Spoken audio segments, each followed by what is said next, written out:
ಉಡುಪಿ ದಕ್ಷಿಣ ಕನ್ನಡ ಸೇರಿದಂತೆ ರಾಜ್ಯಾದ್ಯಂತ ಕಾನೂನು ಸುವ್ಯವಸ್ಥೆ ಹದಗೆಟ್ಟಿದೆ.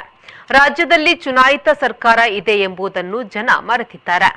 ಪೊಲೀಸ್ ಅಧಿಕಾರಿಗಳು, ಸರ್ಕಾರದ ಪ್ರತಿನಿಧಿಗಳು ವಿಫಲರಾಗಿದ್ದಾರೆ ಎಂದು ಬಿಜೆಪಿ ರಾಜ್ಯಾಧ್ಯಕ್ಷ ವಿಜಯೇಂದ್ರ ಹೇಳಿದರು.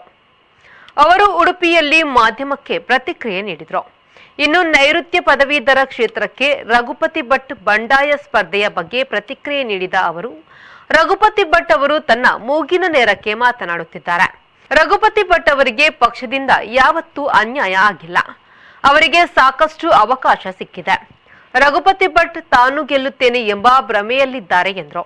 ಕಾನೂನು ಸುವ್ಯವಸ್ಥೆ ಕೇವಲ ದಕ್ಷಿಣ ಕನ್ನಡ ಅಥವಾ ಉಡುಪಿನಲ್ಲಿ ಅಷ್ಟೇ ಅಲ್ಲ, ಇಡೀ ರಾಜ್ಯದಲ್ಲಿ ಇವತ್ತು ಏನು ಪ್ರಕರಣಗಳು ನಡೀತಾ ಇದೆ.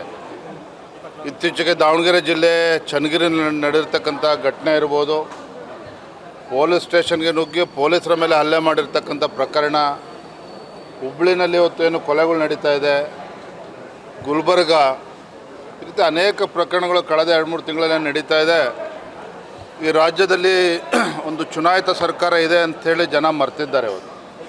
ಯಾಕೆ ಅಂತೇಳಿದ್ರೆ ಇವತ್ತು ಪೊಲೀಸ್ ಅಧಿಕಾರಿಗಳ ಒಂದು ವೈಫಲ್ಯತೆ, ಸರ್ಕಾರದ ವೈಫಲ್ಯತೆ ಎದ್ದು ಕಾಣ್ತಾ ಇದೆ. ಕಾನೂನು ಸುವ್ಯವಸ್ಥೆ ಸಂಪೂರ್ಣವಾಗಿ ಹದಗೆಟ್ಟಿರ್ತಕ್ಕಂಥದ್ದು.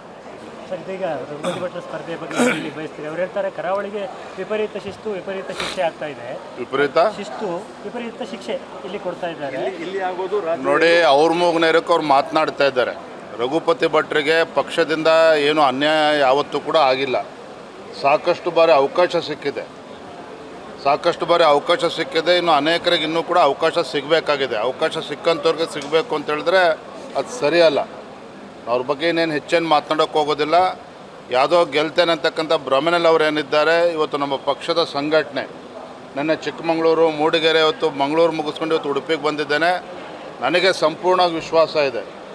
ನಮ್ಮ ಅಭ್ಯರ್ಥಿಗಳಾಗಿರ್ತಕ್ಕಂಥ ಡಾಕ್ಟರ್ ಧನಂಜಯ ಸರ್ಜಿ ಅವರು ಇವತ್ತೆಲ್ಲರ ಆಶೀರ್ವಾದದಿಂದ ಇವತ್ತು ನಮ್ಮ ಅಭ್ಯರ್ಥಿ ಆಗಿದ್ದಾರೆ. ಇವತ್ತೇನೋ ನೈಋತ್ಯ ವಲಯದ ಇವತ್ತು ಒಂದು ಗ್ರ್ಯಾಜುಯೇಟ್ಸ್ ಏನಿದ್ದಾರೆ, ಪದವೀಧರ ಏನಿದ್ದಾರೆ, ಅವ್ರಿಗೆ ಆಶೀರ್ವಾದ ಮಾಡ್ತಾ ಇದ್ದಾರೆ.